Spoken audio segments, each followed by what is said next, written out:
To adjust your mouse wheel scrolling speed in Samsung Galaxy S23 Ultra, swipe down the top of the screen and then tap setting icon. Scroll down the screen to find general management. Tap general management and then tap mouse and trackpad. Next, connect USB or Bluetooth mouse with your phone.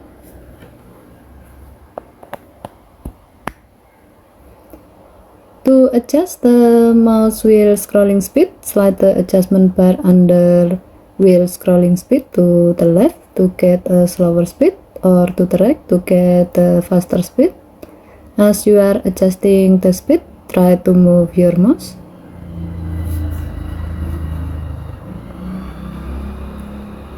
You can see that your phone is scrolling the screen slower than your mouse wheel actual move when you set the speed to a lower level, and is scrolling the screen faster when you set the speed to a higher level.